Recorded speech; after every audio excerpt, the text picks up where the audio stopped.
It is our bottom line segment, and we begin in the AFC. Peyton Manning returns for his 18th season. John Fox is out as head coach, and Gary Kubiak comes in to replace him. The Broncos won 12 games last year, but lost to the Colts in the divisional playoff. Will, what is the bottom line for the Broncos this year? The bottom line for the Denver Broncos is that they will miss the playoffs. What? That's correct. Say what? If you have no offensive line, you do not make the playoffs. I look at this offensive line, and let me just read these names to you. Tyler Sembrilo, okay, rookie, tackle. Evan Mathis just came over from the Eagles. Matt Paradis, just in his second year. Luis Vasquez, all-pro, got one there. Yep. And Ryan Harris at the right tackle. That is 5 guys who I believe it to this point have not played together, have not been on the field together, even through this exhibition season. A season, by the way, where Peyton Manning was sacked 3 times, straight up the middle. Now, Peyton Manning is notorious about getting that ball out in something like 2.6 seconds, but that's been a luxury. That's been sort of a superpower of his.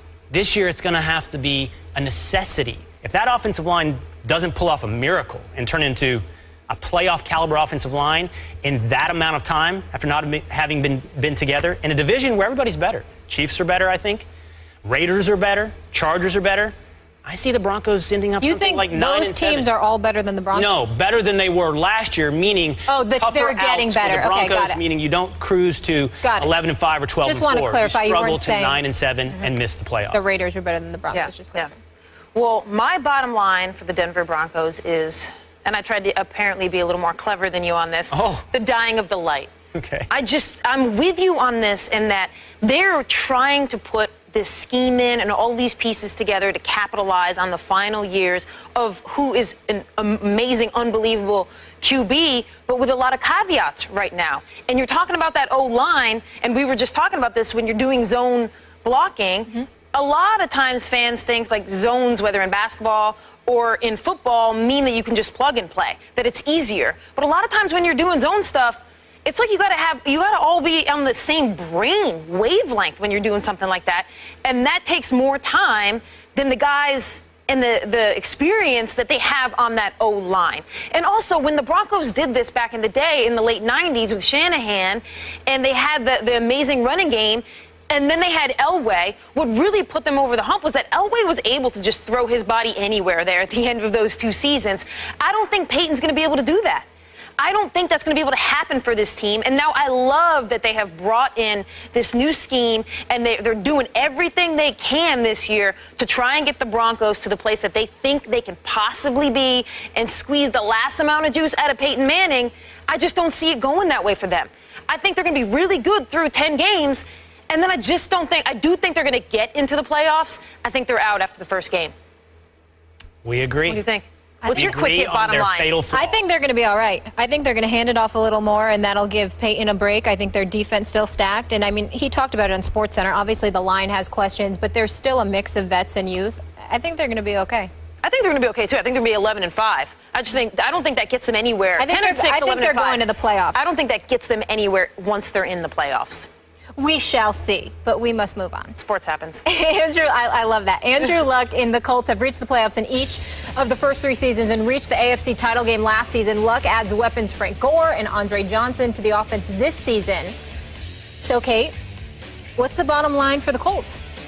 So close yet again. So close, but just not there.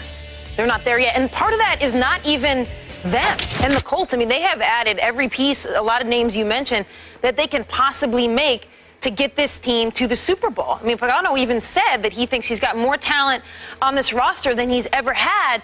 But what's going to happen at the bottom line for the Colts here is who are they going to run into?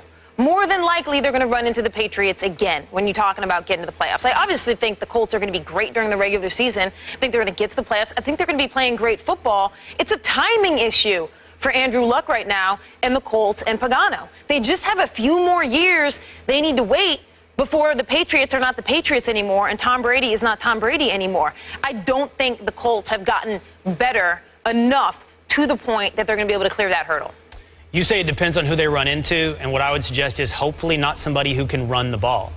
I look at the Colts a little bit like I do the Eagles in the NFC, in that they're good, They're going to make the playoffs, but they're overhyped. Everyone is on this bandwagon. And why wouldn't they be? Andrew Luck is great, and everyone is assuming Andrew Luck will take this to the next level. But football is still a team sport. And I watched last year as the Dallas Cowboys ran straight through the middle of the Colts defense. Won that game 42-7. Saw the Patriots beat the Colts 45-7. Saw the Steelers put up 51 points against the Colts. I'm not worried about Andrew Luck's side of the ball. I'm worried about the other side of the ball. I know you get Robert Mathis back, but you got to stop the run.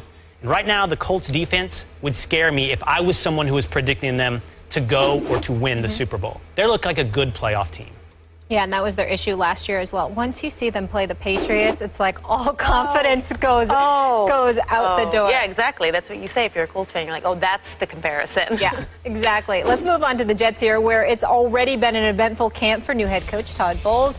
Geno Smith out with a broken jaw after taking that sucker punch during camp. The good news, however, Darrelle Revis returns to anchor Gang Green's defense. Bottom line for the Jets here, Will. Bottom line for the Jets is Cardale Jones. They are in the Cardale Jones Bowl. Stop it. And the only thing more absurd than predicting the college national champion today and the record for everyone's NFL team